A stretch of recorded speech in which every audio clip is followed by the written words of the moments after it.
You know you've made it in life when you look at a $120,000 BMW X7 M60i and say, that looks fairly common. Well, if that's you, ALPINA has a solution for you. This is the 2025 XB7, a vehicle that takes the flagship SUV from BMW and makes it, well, more powerful, more luxurious, and at $160,000, definitely more expensive. But here's the thing, after a week with this ALPINA green metallic masterpiece, I'm starting to understand why someone would want the ALPINA Touch. What's it like? Buckle up, my friends. Let's go for a drive. I'm your host, Brian Max Racer, lover of driving fast, fun things.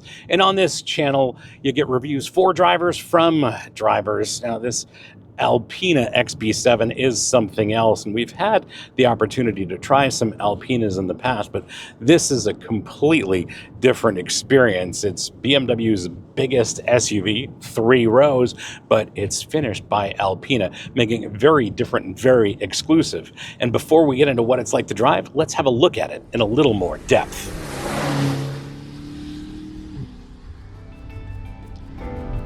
Obviously, this is based on the X7, but this is ALPINA's first application of the S68 with the mild hybrid, and it's up 18 horsepower. With the way they finished this XB7, it's clear that ALPINA doesn't just tune this vehicle, they actually apologize for BMW's grille designs with better everything else. Some of the key differences are the exterior styling. There's a different front apron and a rear diffuser design. The steering wheel is very different, and this has an ALPINA-specific digital instrument cluster. Yes, that S68 is a twin-turbo 4.4-liter V8 with a mild hybrid. It makes 630 horsepower at 5,600 to 6,500 RPM and 590 pounds of torque from 1,800 to 5,600 RPM, which might sound excessive until you remember this weighs roughly the equivalent to 3 BMW E30s, which we'll get to in a moment. It's not just tuned by ALPINA. In fact, they revised the cooling system as well. And speaking of tuning, ALPINA has a specific calibration for the 8-speed automatic as well as the xDrive all-wheel drive system. This does have the M Sport differential, which is an electronically controlled limited slip diff. These things are magic. Integral axle steering, and what that means is 4-wheel steer. At the rear, it steers 2.3 degrees maximum. It's an air suspension all around. It can raise up to 1.5 inches below 19 miles an hour. It'll drop less than an inch above 100 miles an hour and about 1.5 inches in Sport Plus or above 155 miles an hour. Dampers are specific to this XB7, and as you can see, there are ALPINA blue Brembo 4-piston front calipers, single piston at the rear. This one came equipped with the 23-inch ALPINA Classic forged wheel, which are 7 pounds lighter. This will tow 7,500 pounds. Curb weight is just shy of 6,000 pounds, and static weight distribution is 48% front, 52% rear, but on this channel we know it's not static weight distribution that counts, it's how you use it. Did you know that 80% of you are not subscribed? Yes, it's true. 80% of you are not subscribed. I checked the data. So if you like the content on this channel, do me a solid, hit that subscribe button, make sure you like this, and if you want to support the channel, please hit up our merch store. Links here, links below. Lots of great stuff for driving enthusiasts like us, including our very popular line of Save the Manuals merch. Now back to your regularly scheduled episode.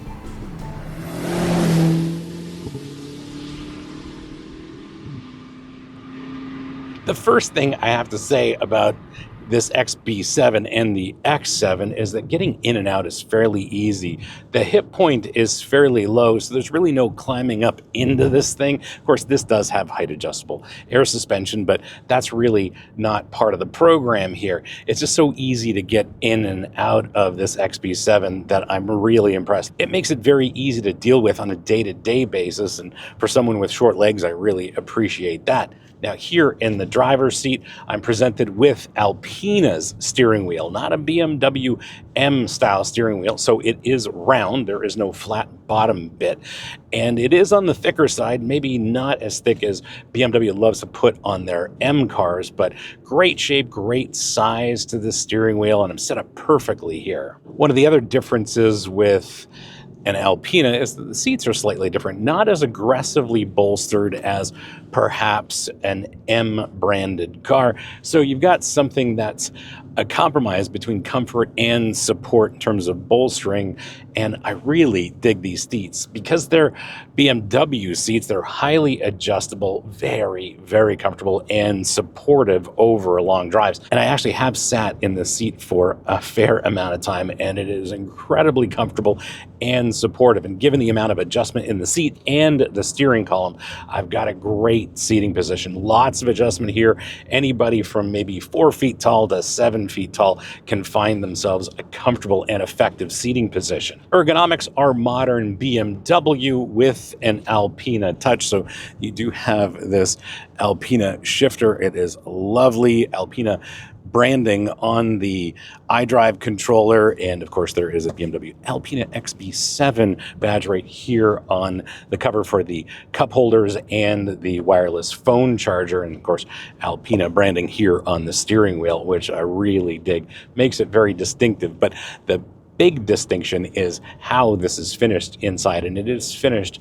with different materials to a different level than any other X7. It is gorgeous in here. With respect to visibility, well, you're seated high off the road, lots of tall glass around, big outboard mirrors, no trouble seeing out the back through this mirror. And on this channel, we know that if you adjust your mirrors properly, blind spots are not a thing. Blind spots aren't real. So you've got great visibility in all directions. And in terms of spaciousness, well, this is BMW's biggest. So every passenger in this XB7 is going to be very, very comfortable. I have sat in the second row, lots of room there, lots of adjustment in those seats as well. So you can find a comfortable seating position if you're in the second row as well. I have not tried the third row, and generally I drive this with that third row folded flat so I can carry all of my stuff. The leather in here isn't just Merino, it's hand-selected Merino that's been massaged more than a Silicon Valley executive. The cows live better lives than most people, and after spending a week in these seats, I understand why PETA might make an exception for this XB7. And as all car reviewers are supposed to say, well, let's talk about the cup holders. No, just kidding. We don't talk about that on this channel. Just kidding. In this case, they're actually heated and cooled. With respect to the infotainment system, it's iDrive 8.5, which is fairly advanced. I use it on wireless CarPlay, but the built-in navigation system works extremely well, and I think it might be smarter than me. But then again, so is my toaster.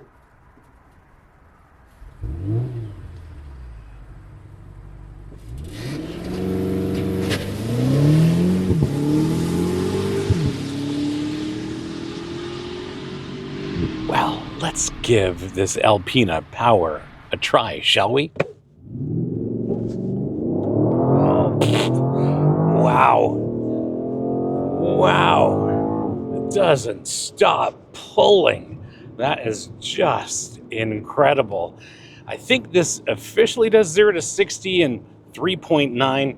Might be a touch quicker than that on the right road surface and the right conditions, but this is incredibly quick in the real world. While we are talking about BMW's 4.4-liter twin-turbo V8, Alpina does a different tune, kind of emphasizes more torque than high-end horsepower, because that's really Alpina's thing, and it just works wonderfully. Obviously, benefits from this being a modern turbo V8. It's got incredible torque from the low end through the mid-range, and just an abundance of power way up at the top. And don't forget, abundant power is one of the true elements of luxury. You know, while this is perhaps a little quieter than anything with an M badge, there's always that rumble of the V8 here, and it is just incredible. It just sounds fantastic here in the driver's seat. Just sounds glorious, especially when we're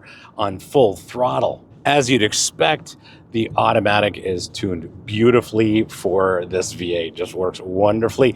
And the all-wheel drive system, impeccably tuned as well. And the eDiff, works wonderfully. We've had the chance to drive this in some snow and some nasty conditions, and this thing is extremely well sorted in low grip conditions, or when you're asking for maximum acceleration. It is just brilliant. In terms of top speed, the speedometer goes to over 200 miles an hour, 340 kilometers an hour here, and I guess that'll make the school run very interesting. That's the thing with this engine. BMW likes to make the M cars scream at high RPM, but Alpina loves to tune their motors with torque delivery way down low. And I guess that's the difference between a rock band frontman and an opera singer. Same volume, but completely different delivery. The boost kicks in. Well, like, actually, I don't know what boost feels like anymore. Modern turbos are so well sorted, there's no turbo lag. Now, I think this XB7 has an identity crisis, but in the best possible way. Sure, it's got abundant power and torque, but this prioritizes comfort over everything else. In a complete departure from everything with an M badge on it, this has a unique set of drive modes. So there is a sport mode, a sport plus, there is a sport individual, then there is a comfort mode and a comfort plus mode. And that is just incredible, but not surprising given that we've got a sophisticated air suspension as well as some sophisticated adaptive dampers that have been tuned by Alpina. And speaking of suspension tuning, well, let's find some corners, shall we? Let's. This, wow, turn-in is incredible. Now, we do have this in Sport Plus, so the dampers are at their firmest right now. In my individual mode, I've got them set to soft. This is just great. Wow, sounds good too. I am shocked at how well this three-row SUV hustles. This time I've softened up the dampers as a contrast. Tough corner here off camber on the exit. Let's see what happens. Wow, the all-wheel drive system is extremely well sorted in terms of the way it puts down power. Incredible, but braking is excellent. The ability for the suspension to soak up these bumps is just astonishing. Wow. Now, these brakes are definitely a highlight. Sure, they're flashy with the blue calipers, but they are extremely effective. And no surprise, they are massive. And I love the fact that we have multi-piston calipers on the front because I feel like I've got excellent control and my ability to modulate the brakes is superb here. Love this and never would have thought of that in a big SUV like this. And that's the thing with a great braking system. You've got incredible confidence to slow this down. And given that I have driven this in some winter weather, these brakes have been absolutely fantastic. Surprisingly, body roll is fairly well controlled for a big SUV. But again, sophisticated suspension should not be surprised. That's the thing. BMW M focuses on lap times and Alpina focuses on high-speed touring. I suppose that's the difference between a six-pack and a bottle of fine wine. Both get the job done, but one is a little bit more elegant about it. And like every car reviewer, I'm obliged to say, let's talk about driving dynamics. Well, check that box. While I'm thinking about it, this Comfort Plus mode is definitely unique. I don't remember if I've ever seen anything quite like that, and I suppose that makes a lot of sense because just regular old comfort mode is for regular people. The steering's tuned well enough to get the job done in the corners, but that's not the whole story. The fact is that this has the integral axle steering, which is a fancy term for four-wheel steering, and it makes this thing incredibly maneuverable, even in a big city where I live. It's so easy to park this thing, it's next level. This does have a full suite of safety tech as well as advanced driver assist, and I've switched on the assisted driving mode. Assist Plus is ready, and when I take my hands off the steering wheel, we are under control of the car. Now, there is driver monitoring. It is making sure that I am looking straight ahead, and that is a good thing. Manufacturers that don't include driver monitoring, well, you should know better, but this is done properly. This is a fantastically reliable system. I've been using it a fair bit, and it makes long distance driving that much less fatiguing because you just sit here and chill. Of course, somebody is going to pull out in front of us, and the car does all the slowing. Switching off the assisted driving, I'm back to driving myself, which I prefer to do, and this is a joy to drive on the open road. But on those longer distance drives, well, you can let it drive itself to a certain degree.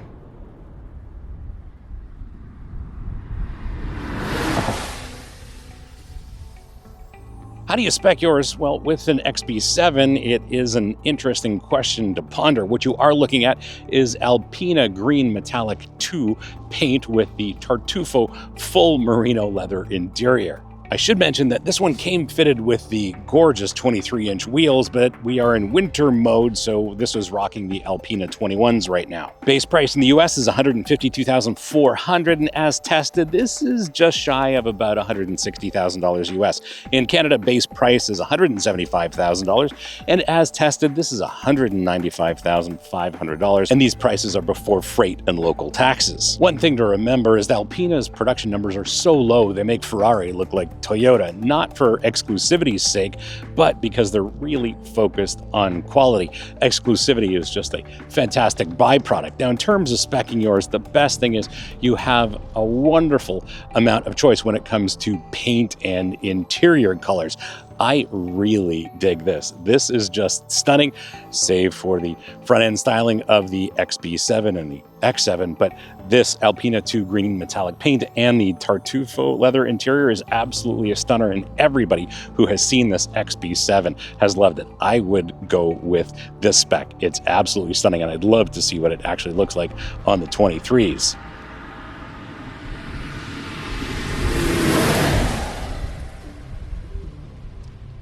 My verdict, well, after a week with this XB7, it's pretty clear that this isn't simply an X7 with some ALPINA badges on it. This is all about how ALPINA has taken the elements of a big X7 with the V8 and created something that actually feels different than any BMW and different from any other luxury SUV. What it is a $160,000 SUV that feels like a $160,000 SUV. And if you can appreciate that, well, you might just be ALPINA's target audience.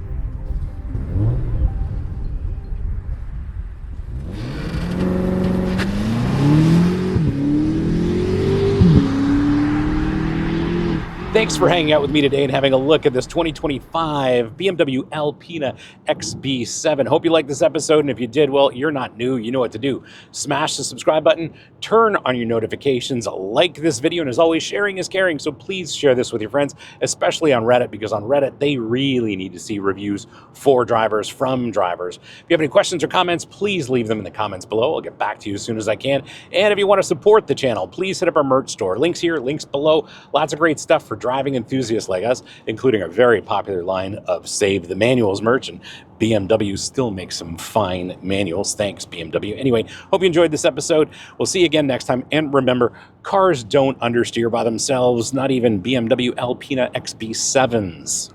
And since you've hung around this long, we'll have a look at our last BMW X7 review, which was the M60i. It'll provide a great contrast to what this ALPINA XB7 is about. Hope you enjoy it.